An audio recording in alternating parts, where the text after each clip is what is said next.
Buenas, ¿cómo están? Les saluda el psicólogo Aldo Dávila, especialista en el trabajo con adultos mayores.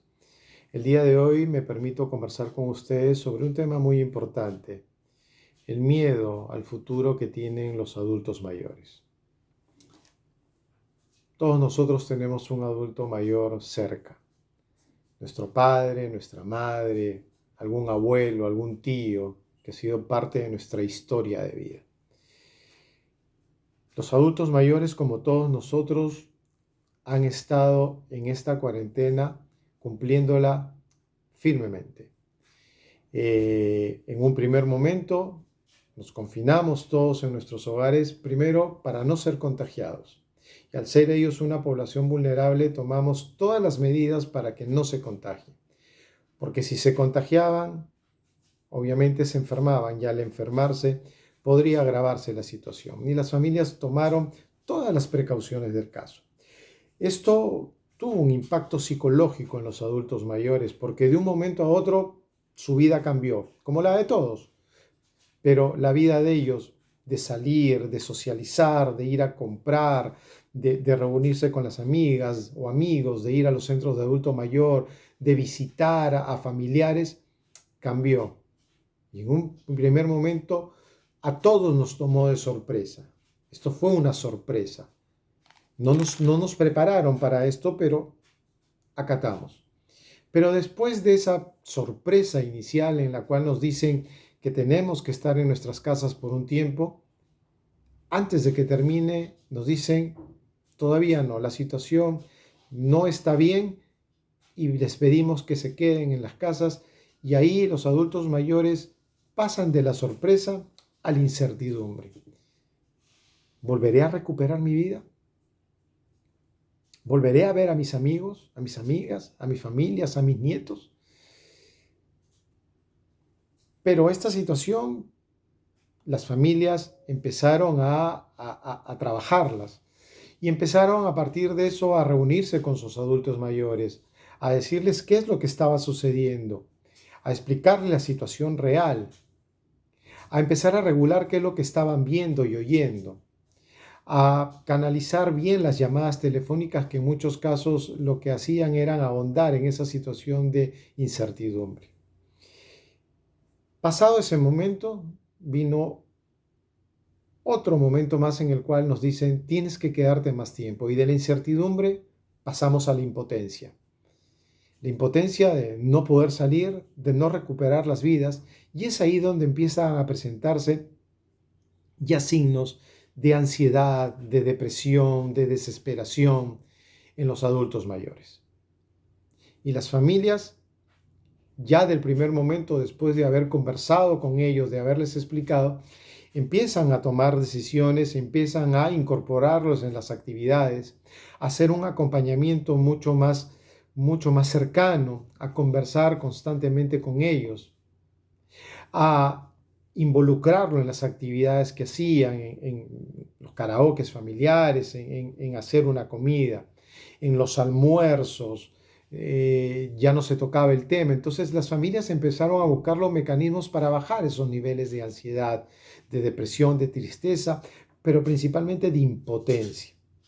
Y eso funcionó, porque los adultos mayores empezaron a adaptarse a ese nuevo momento.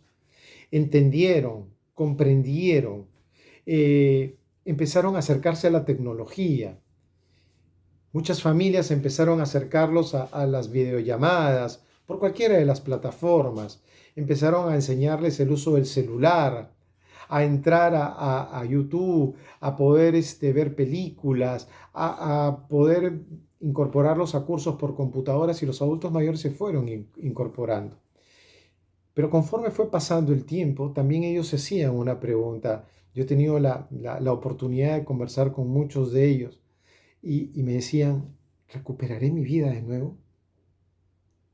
¿Cuándo acaba todo esto?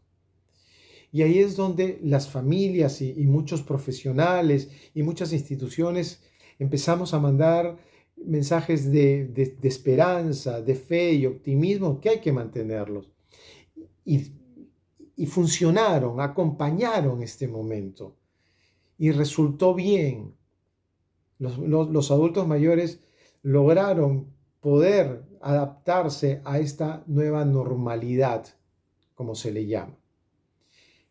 Pero después de casi 94 días, conforme ellos han ido llevando su cuarentena, ya no está funcionando. Muchos de ellos ya han entrado en una mayor desesperación. Muchos de ellos se han vuelto ansiosos, están tristes, lloran. No digo todos, un grupo importante. Otros se han quedado callados, confinados en sus cuartos, sin querer hacer nada. Entonces, la pregunta es, ¿debo continuar como he venido haciendo hasta ahora con mi familiar adulto mayor? Y la respuesta es no. Conforme hemos venido trabajando estos 94 días, ya no funciona. Y eso tiene que ver con un cambio total de las cosas que hemos venido haciendo. Obviamente manteniendo algunas, pero la estructura como tal del acompañamiento al adulto mayor tiene que cambiar, entendiendo a ese adulto mayor de acuerdo a sus características propias y personales, porque hay adultos mayores que pueden valerse por sí mismos, otros que no pueden valerse por sí mismos. Y es ahí donde las familias empiezan a preguntar, bueno, ¿y qué hago ahora? ¿Cómo hago para acompañar a mis padres en este proceso? Y de eso se va a tratar este segundo momento, poder darles a ustedes sugerencias para que puedan primero adaptarlas a su realidad e empezar a implementarlas, para que el acompañamiento en este segundo momento sea un acompañamiento distinto, pero principalmente que no debe perder una característica, el trato humano. Y eso tiene que ver con algo muy importante, la paciencia. La paciencia que debemos tener con nuestro adulto mayor, así como él la tuvo cuando nosotros de repente por ahí teníamos un dolor de estómago en la noche y tenían que levantarse, porque este momento requiere de paciencia, de mucha paciencia para con nuestros adultos mayores. Entonces, a partir de también conversar entre los miembros de la familia, para ver cómo acompaña la familia, no un solo miembro, la familia al adulto mayor, es que su segundo momento va a ser efectivo y va a ayudarlos a estos adultos mayores que son parte de su vida y de su historia de vida.